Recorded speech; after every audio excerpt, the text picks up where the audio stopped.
அம்மா. இது ஒரு குடும்ப கதை. கண் விழித்த வினோத் படுக்கையில் இருந்தபடியே மணியை பார்த்தான். மணி 7 விட்டது. சுவாமி அறையிலிருந்து சுகந்தமான ஊதுபத்தியின் நறுமணம் அவன் நாசியை தொட்டது. அம்மா பூஜை செய்கிறாள். இனி 9 மணிக்குத்தான் வெளியே வருவாள். அடுக்கலையில் குக்கர் சப்தம். வழக்கம் போல கமலா காலை நேர பரபரப்பில் அடுப்படையில் வேலை செய்து கொண்டிருந்தாள். அம்மா, என் பேனாவை காணோம், ப்ளீஸ் வந்து தேடித்தாயேன். அஸ்வத்தின் குரல். ஒரு நிமிஷம் கண்ணா, அடுப்பை நிறுத்திட்டு வரேன். கமலாவின் பதில் அவன் காதில் விழுந்தது.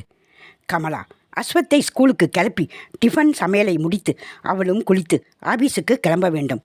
நேரம் இறக்கையை கட்டிக்கொண்டு பறக்கும். ஆனால் அதற்காக எந்த சமயத்திலும் பொறுமையை கைவிடாமல் அமைதியாக செயல்படும் கமலாவின் குணம் வினோத்தை சந்தோஷப்பட வைக்கும். கமலா, காப்பி தரியா? கணவனின் குரல் கேட்டு திரும்பியவள், இதோ ரெடியாக கலந்து வச்சிட்டேன், காப்பி டம்ளரை நீட்டினாள். பாவம் கமலா, ஒண்டி ஆளாக காலை நேரத்தில் இவ்வளவு சிரமப்படுகிறாள். இந்த அம்மா அதை பற்றி கொஞ்சம் கூட நினைக்காம காலையிலேயே போய் பூஜை ரூமில் நுழைஞ்சுக்கிறாங்க. ஏன் மருமகளுக்கு உதவி ஒத்தாசனை செய்யக்கூடாதா? என்ன ஒரு மனப்பாங்கு! அம்மாவை நினைக்க வினோத்துக்கு எரிச்சலாகவே வந்தது. அம்மா எங்க? வழக்கம் போல் பூஜையா? ஆமாங்க, காலையிலே குளிச்சுட்டு சாமி கும்பிட்டாதானே அவங்களுக்கு திருப்தி. புன்னகையுடன் கமலா சொல்ல மௌனமாக அடிப்படையை விட்டு வெளியே வந்தான். கமலாவுக்கு மனப்பக்குவம் அதிகம். அதனாலேயே எந்த பிரச்சனையும் இல்லாமல் ஓடுகிறது வாழ்க்கை. அத்தை தனக்கு உதவி செய்ய வேண்டுமென்று அவள் எதிர்பார்ப்பதே இல்லை.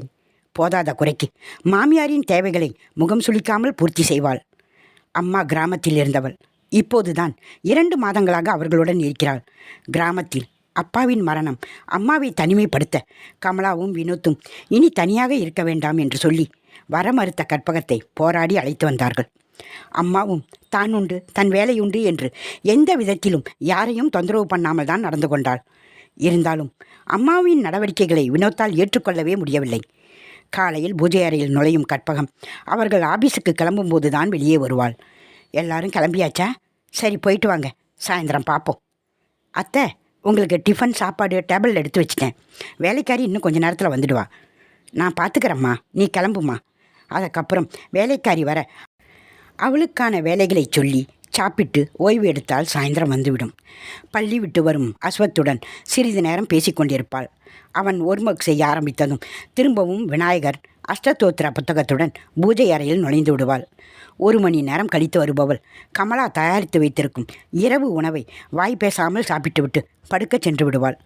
அன்றைய பொழுது அவளை பொறுத்தவரையில் முடிவுக்கு வந்துவிடும். இரவு படுக்கையில் உட்கார்ந்து கொண்டு கைகளில் தைலம் தேர்த்து கொண்டிருக்கும் கமலாவை பார்க்கிறான். என்ன கமலா, கை வலிக்குதா? ஆமாங்க, இன்றைக்கி ஆஃபீஸில் ஒர்க்கு ரொம்ப ஜாஸ்தி. பாவம்மா நீ. ஆனாலும் உனக்கு வேலைகள் அதிகம்தான். அம்மா நம்மோட இருக்காங்கன்னு தான் பேர். எந்த விதத்திலும் உதவி இல்லை. அம்மாவோட நடவடிக்கை எனக்கு கொஞ்சம் கூட பிடிக்கல கமலா. ஒரு கணம் அவனை கூர்மையாக பார்த்தவள், என்ன சொல்ல வரீங்க? அம்மா நமக்காக இந்த வயசுலேயும் நம்ம பொறுப்புகளை சுமக்கணும்னு சொல்கிறீங்களா? ஏன், நான் சொல்கிறதுல என்ன தப்பு இருக்குது? ஒண்டி ஆளாக தடுமாறும் உனக்கு உதவுறதுல என்ன இருக்குது? ஒதுங்கி போனால் என்ன அர்த்தம்? அவன் குரலில் கோபம் எட்டி பார்க்க, என்னங்க இது? அவங்க இங்கே வர்றதுக்கு 2 மாதத்துக்கு முன் நம்ம வேலையை நாம் தானே சமாளிச்சுக்கிட்டு வந்தோம். இப்போ மட்டும் என்ன? அவங்க மன நிம்மதிக்காக சாமியை கும்பிட்டு பொழுத கழிக்கிறாங்க. அவங்க நமக்கு என்ன செய்கிறாங்கன்னு எதிர்பார்க்கறத விட்டுட்டு நாம் அவங்களுக்கு என்ன செய்கிறோம்னு நினைங்க. அவங்க தனிமையை விரட்டத்தான் நாம் கூட்டிக்கிட்டு வந்தோம். ஆனால் இங்கே வந்த பிறகும் அவங்க தனிமையிலேயே தான் இருக்காங்க.